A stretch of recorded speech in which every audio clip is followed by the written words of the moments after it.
Good evening. You're watching our special Budget 2026 coverage, the CII Roundtable. My name is Zakir Jacob. In a couple of days' time, Union Finance Minister Nirmala Sitharaman will present the budget for the financial year 2026. The macro picture is, of course, very bright. India's headline GDP is above 7%, continuing to be the fastest growing large economy on the planet. There have been some landmark reforms that have been passed recently.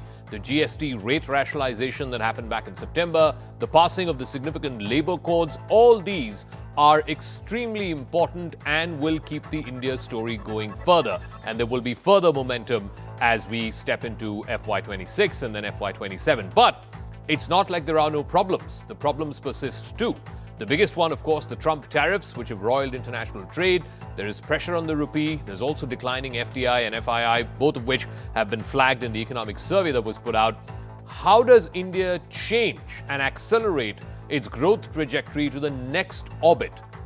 We'll be joined by a special CII panel tonight, but I want to first bring you the big picture as the economic survey pointed it out, both the positives and, of course, the challenges in the road ahead. And I want to start with the key positives that have been highlighted in the Economic Survey 2026. Number one, robust economic growth. The headline GDP number is estimated to be 7.4% for FY26. It's driven primarily by strong domestic demand, reflecting resilience across consumption as well as investment. So that's the big picture. India is still in the high growth trajectory. Second, inflation is contained and well below the RBI's guidance. The average inflation between April and December fell to a record low of 1.7%. That is far lower than the RBI's guidance of under 4%. And that provides stability for households as well as for businesses. Fiscal health has been very, very strong, especially central government fiscal health. Capital expenditure reached 4% of GDP in FY25, while the fiscal deficit was contained at under 5%, and that demonstrates disciplined fiscal management. Next, despite the Trump tariffs, despite the global trading order being completely upended, there have been record exports. Total exports touched an all-time high of $825 billion in FY25, underscoring India's growing presence in the global markets. This is despite the tariff shock that we saw, particularly in the second half of 2025. Moving to employment growth, and this has been a persistent concern, particularly in the post-COVID years. Over 31 crore unorganized workers have been registered on the eShram portal. More than 10 lakh new jobs were created in the manufacturing sector. But youth unemployment at 17% as per MSME data is a cause of concern, and unemployment has been a lagging problem for a number of quarters now. And finally, there's also the healthy banking sector. The gross non-performing asset ratio has declined multi-decade low of just 2.2% in the month of September 2025. That reflects improved asset quality as well as financial stability. So all in all, these indicators collectively highlight India is in a strong, stable and forward-looking position. How will Budget 2026 take this forward? That's what we will discuss with our special CII Roundtable in just a moment. But I want to first play out what the Chief Economic Advisor said as the eco-survey was tabled in Parliament. India is an indeed oasis of macro stability in otherwise a turbulent world. Numbers speak for themselves. Our GDP for this financial year is estimated, this is all IMF forecast, may differ slightly from what MSME has told us.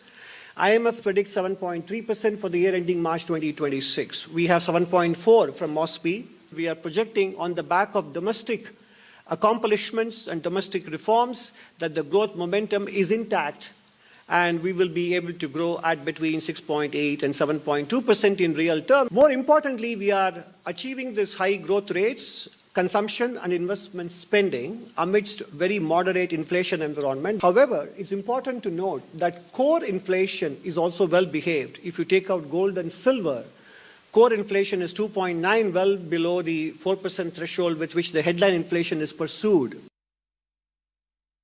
Joined by a very special CII panel to try and make sense of not just the economic survey, but what to expect when the Finance Minister presents the budget on the 1st of February. Mr. R. Mukundan is President-Designate of the CII and Managing Director and CEO of Tata Chemicals. Mr. Chandrajit Banerjee is Director General of CII. Dr. Suchitra Ella, Vice President of CII and Co-Founder and Managing Director at Bharat Biotech. Mr. Deepak Shetty is CII Council on Manufacturing Excellence and CEO and MD of JCB India Limited. And Mr. Vineet Mittal is co-chairman of CII Energy Transition and chairman of the Avada Group. Thank you very much to our special guests for joining us here on this special budget programming. I want to start with you, Mr. Mugundan, taking off from what the economic survey has said, and you just heard the chief economic advisor. The survey is forecasting in a range of 6.8 to 7.2%. The MSME projection is 7.4. IMF projection is 7.3. The headline looks extremely compelling. It shows that India, its macroeconomic stability, its growth trajectory. What do you think would be the finance minister's priority areas, 1, 2, 3, as she rises to present the budget on the 1st of February? Thank you, Zaka. I think fundamentally, let me start by saying that the actions we've taken in this very, very volatile environment have come out very positive for us and have stood the test of time. I think we must compliment the government for reaching out and making sure we open the economy by signing so many of the FTAs, which have really worked well for us. Barring one FTA, they've almost rounded up most of the big FTAs as we speak.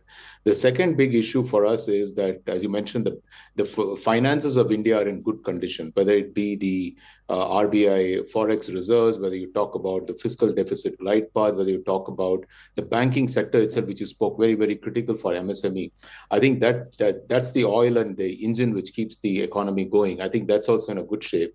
And several new policy which have been done as a, let's say, reform 2.0, or whatever you want to call it, whether it be labor codes, whether it be looking at the direct taxes, and right now looking at indirect taxes, are all positive steps which government has moved. And I think this is being reflected by action by the industry. And when I say action by the industry, if you look at the export resilience, despite the volatility, I think that's the action which industry has responded to the call by the government. And it's been a very close partnership.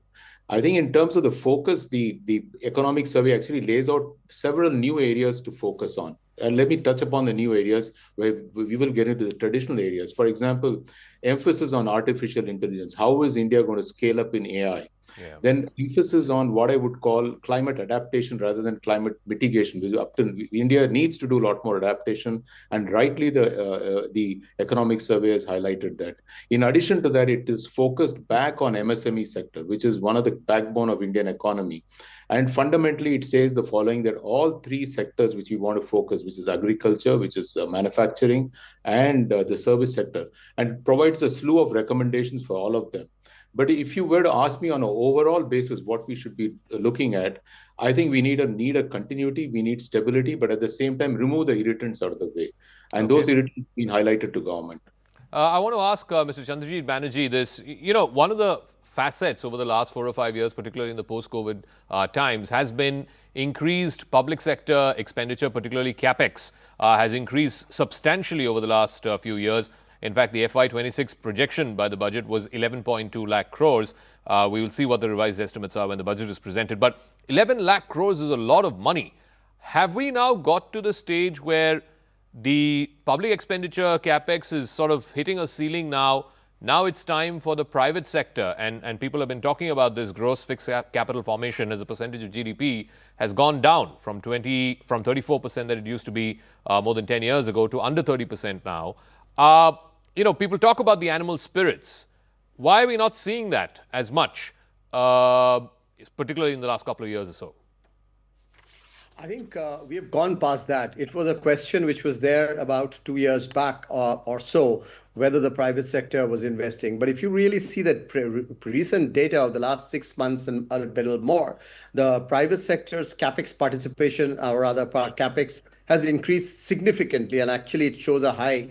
And many sectors like the cement or the steel or even the renewable sector, they have actually enhanced capital expenditure, and that growth year on year public sector investments on Capex have really helped us in terms of getting this picked up. And India was one of the very few countries which stuck out its neck to put in so much of public sector public Capex, and that was required therefore we stood out in the globe, and the private sector has duly kicked in over the last few months, and I'm seeing sectors across sectors which are now reporting greater than 75-80% of capacity utilization.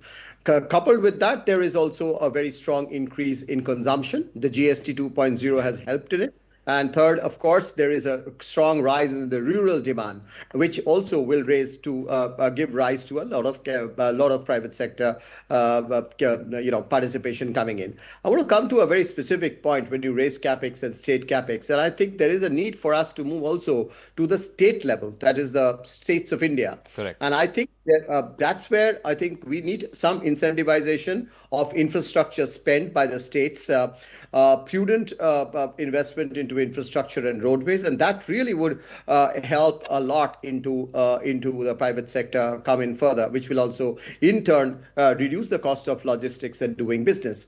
I'll end with one more point which you have flagged while you were talking about the highlights of the economic survey, and I think the economic survey talks about a phenomenal partnership between the private sector, the state, and the citizens of India. And if you really look at the chapter 16 of the economic survey, it's one of the very, very outstanding chapters, I would think, which talks about the intricacies of this collaboration for India to maintain that sustained high growth. And that would be possible if also the private sector has its responsibilities, as was mentioned with regards to AI and upgradation of technology, research and development. All of that would need to be coupled in. And I think it's a great story ahead.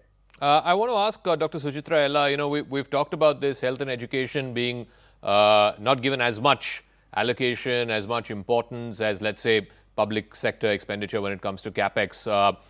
It has been sort of in that 1.8, 1.9, less than 2% mark. There was, I think, a slight bump up right after COVID, around the COVID time, right after that. But again, we've gone back to under 2% in terms of health. Again, education is about 4% or so. Do you think that's just a consequence of the stage of development that India is in right now? Or do you think that will also need to be given equal emphasis just as much as building physical infrastructure is concerned, whether it's highways, expressways, airports, ports, etc.? Zaka, I think it's extremely important that we continue to work on education and health because it is kind of like a non-starter, or it just needs to continue this momentum. We need to build on what has been done before. We've been gradually noticing the increase in the allotment and the focus that has come into these two areas over the last years in the recent past. And I'm sure this is very positive for us because we need to build on this. We have to give equal importance, in my opinion, because education is one thing that is going to also prepare the future of the country, the nation, the 2047, the Viksit Bharat, that all of us have to bring forth to the table. And health, of course, doesn't get left behind.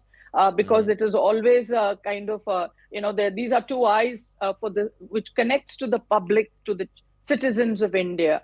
And this is the future of India that we are talking about in terms of the mental preparedness, the communicable, non-communicable diseases, the nutrition issues that we have to tackle, the public health services and the private health services, affordability. What about use of artificial intelligence in healthcare? The West is using that in a big way. Artificial intelligence will come, Zaka, but it would have to be experimented. We need models to work on within our diversity is something, we are like a mini world ourselves here. And we need to work on such platforms to screen for prevention, for monitoring. Yes, artificial intelligence would be extremely useful, even for clinical research, data mining, data management. I'm sure these are going to be absolutely wonderful tools for us to look forward to, implement and bring into our own environments of manufacturing and research. See, research is something that's going to be, that has to be taken up in a way much more than how we have done it in the past. And we have this recently, the 1 lakh crore budget for the R&D and innovation that was also announced by the government of India also goes to show that we have placed our, focus in the right track. And it's for all of us, public and private, to get together and push that momentum forward. Let me also get Mr. Deepak Shetty into this conversation at a time when, there's a lot of talk around tariffs, and the tariffs have sort of roiled the global trading order. India's exports have shown very robust growth at $825 billion at the end of the financial year. I just want to understand from you, sir, how much more cushioning does industry expect from government, particularly exporters? There are these labor-intensive sectors like textiles, apparel, footwear, etc., which have been pretty significantly hit because of the American tariffs. But how much can that be offset, for example, with the India-EU FTA that just got announced this week? Yeah. So, Zakat, I think first of all, I want to compliment the CEA for a very positive update on the economic survey, which laid the basis with the 6.8 to 7.2% growth, particularly the advanced GDP at 7.4%, duly supported by IMF at 7.3%. And before I answer you, I want to add to what Mr. Banerjee, you asked Mr. Banerjee about infrastructure or Capex related. Yeah. We have not hit the ceiling. I think there's still a lot to do. I'll just give you an example. In 10 years, the roads have been enhanced from 91,000 kilometers to 146,000 kilometers. Now, what we have already built need to be maintained, need to be enhanced. So certainly there is an investment which is required for it. At the same time, we need more to build more roads. And also, particularly the point about the state economy. I think today it is very important. The growth will not only come with the big highways, it will also come through the rural roads, reducing the distance between farm to market. I think the whole focus on rural infrastructure will be very, very critical. So I really second what CII has recommended, a 12% growth, because last 2 years, probably it has been a flatlined a bit. So from around 11.2 lakh crores to almost 12.6 lakh crores that is the sort of wish list or the request that CII has made. I think it is very important that we continue to focus on infrastructure development. Now coming to your question, coming to your question on exports, I think it's a great opportunity for India to really leverage the FTAs which have been signed. You mentioned about EU FTA. I just wanted to make a point that unlike with other developed economies where the services sector is sort of having the larger share of the exports from India, if you look at the present exports from India to EU, out of the $79 billion, the services sector is $30 billion. So almost $49 billion is manufacturing. And with the FTA, this opportunity will certainly grow. Also, we have almost 6,000 European companies who are invested in India. Yeah. I think it's a great opportunity for MSME sector in India to grow both from the capability point of view, from the technology point of view. And I think today when the global economies, and particularly in the EU market, are also looking at diversifying their supply base from X country plus one, I think it is a very, very good opportunity for the Indian industry. I also want to ask, Mr. Vineet Mittal is also there on the broadcast with us on the CII Roundtable. Mr. Mittal, about the energy transition has been a process here in India since 2014. The Prime Minister had given an ambitious target, I think, of 500 gigawatts. At a time, again, when we are seeing Mr. Trump saying, I want to go back to fossil fuels and fracking and so on and so forth, and he wants to control rare earths, supply chains, etc. Where are we in this entire sort of game of energy transition, as it were? We've also seen recent pressures on, import of Russian oil, etc. Are we on track to meet those energy challenges? And again, I want to come back to AI and feeding its energy needs, because that's again like a major energy drainer. You have to build these massive GCCs. Of course, the big tech companies are all wanting to invest in India. But are we prepared for that transition? Are we on course for that transition? So, thank you. If you look at in the last 12 years, India has added more than 20 times capacity in the solar, and it continues to add 50 to 60 gigawatt of green energy every year. And now we are globally top 3 market when it comes to energy transition.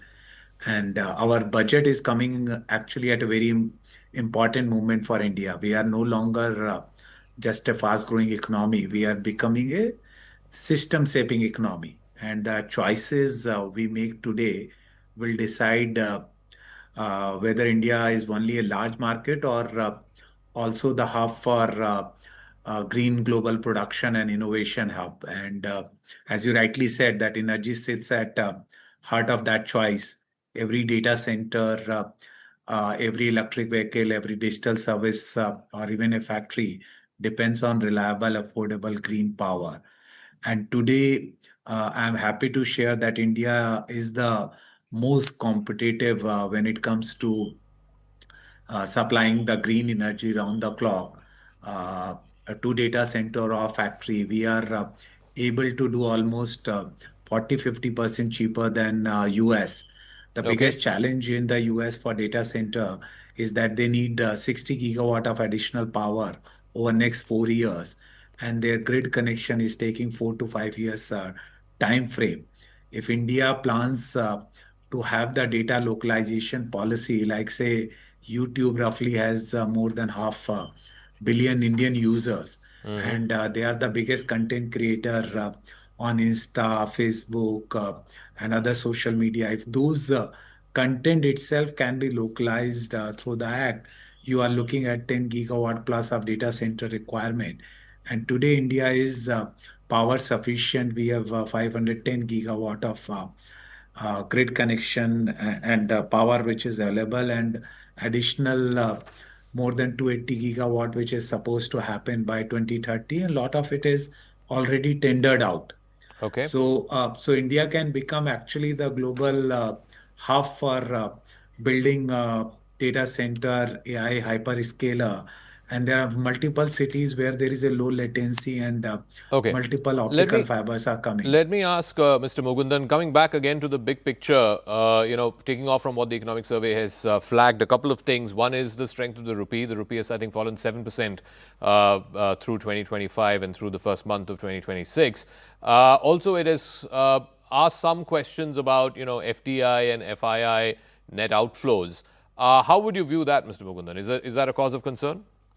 So there's been a long discussion on this, Zaka. I think firstly, I would go back to what the chief economic advisor himself has said. The rupee dollar ratio can flip on a dime. You sign one more FTA, it may just switch other side. So I think let's not go into that part. I think there is a clear policy which government has that they want to ensure that our exporters remain competitive. And I think, and they've done a proper calculation in economic survey which sort of tells that between import and export, this slide which is happening is probably in India's interest rather than not. And they've showed a very clear econometric model. So I would go with the fact that I think India has managed this entire process well, and we have responded extremely well in terms of import, export, and the current account deficit stability. So I think that's on the side of where rupee needs to be and what it is doing. In terms of the overall issue of FI and FPI portfolio investors, I think really we should look at what is coming as real investment to put steel and cement on the ground. This is fundamentally what has happened in the last few quarters is India was an outperformer and people have taken money off the table, which is fine by any investor to do. And I think once this table sets are set clear, which is happening now, I think we should see them coming back again. So I don't think we should be responding to that with, we should do what is within our control. We should continue to focus on sensible policies. These should not be defining the way we need to move. If we do that, I think both the FPI and FII flows as well as the rupee will find the right level which we want to be. So I want to come back to Mr. Chandrajit Banerjee. While like I said, the headline picture is great. With GDP, the survey forecast between 6.8 and 7.2. What about the situation of MSMEs? Some MSMEs are still complaining despite the PLIs, and the PLIs have been very successful, but it's not taken everybody under the big tent, as it were. MSMEs are still complaining of credit stress. There is compliance overload when it comes to the new indirect tax systems. There are delayed payments. Also, access to credit has been a concern for them. Are these issues that you also encounter when you speak to your small industry, your medium-sized industry cells within CII, and is this something that you've had in your conversations with government as well?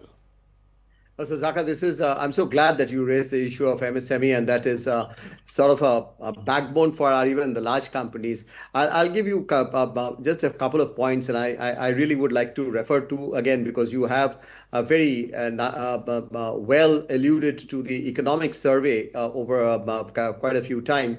if you really look at the economic survey and what it has said, it has talked about the crucial role of the MSME. It has talked about how MSME should be a crucial role in moving towards a more, towards scale competitiveness. Competitiveness was something which was, and deeper integration with the GVC. And the third piece that they talked about was the how can the MSME itself have an effective policy design which will help them not just remain as isolated firms, but position them as a cluster. Now, therefore, what I would think, looking out from there, the focus on MSME today, if you see, it is a very, very important integral part of Indian manufacturing, which needs to grow from the mid-teens to the 20s. Mid-20s is what our aims are, right? Unless the small and the mid-sized companies grow, it wouldn't. So what we need here is a capital support scheme for participation with the MSMEs, and we look forward to that in the budget in some format, where we see a major push of risk capital availability to the and patient capital availability to the mid-sized and the small companies. So, and my last point on the MSMEs would be how does the private sector then turn in to see to it that it collaborates with the smaller and the mid-sized companies to see look at how they can integrate them, build their competitiveness through digital transformation, through the support, because MSME is a sector which is actually going to increase employment, which is actually going to lead to the greater amount of exports, Zaka, which you spoke about also. So I would think we'll need a lot more for the MSME sector in the budget, and I look forward to that very strong point in the intervention. Dr. Ella, we've talked about physical infrastructure, highways, airports, ports, etc., but there's also digital highways, and already, the digital economy in the country is contributing more than 10% of GDP. We talked about AI and how we need to have a deep AI backbone and AI infrastructure, which of course some of the big tech companies, Google, etc., have already announced their investment plans in Andhra Pradesh. What more do you think government needs to do to encourage India to become a serious AI player? We're not quite there. I think all the AI money seems to be either in the US or of course now in China in a big way.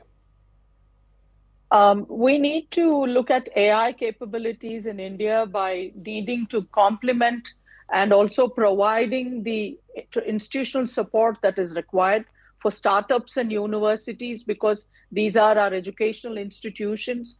And the startups, of course, also are generally off of their classrooms and from their academic institutions. So they are brand new, pitching with new ideas and coming forth with solutions for developing further services and products. So I think the recommendations for us would be to establish a national AI computing grid kind of a platform under a PPP kind of a model, because it is best served that way, Zaka. I believe strongly in that. We ourselves have proven many technologies in the healthcare and in vaccines in particular, in drug development and discovery, when we can collate and bring our strengths together from in private and public partnerships. And academic institutes play a huge role in how we can take this forward. So I think this is very important that we bring in the the public-private partnerships, so that this focus will continue to remain, and also start auguring more work and progress in the AI and in the areas that AI can support, because AI is going to be another enormous tool for all of us, irrespective of the sectors that we come from. So I think it is not something that's just going to service one or two of us. So we need to look at it in a very collective perspective and a very long-term perspective, so that we also then complement our own skill set. We also need to develop our skill set here. De-skilling probably is also required, Zaka, because the last 20, 25 years, we have gone in and skilled our, the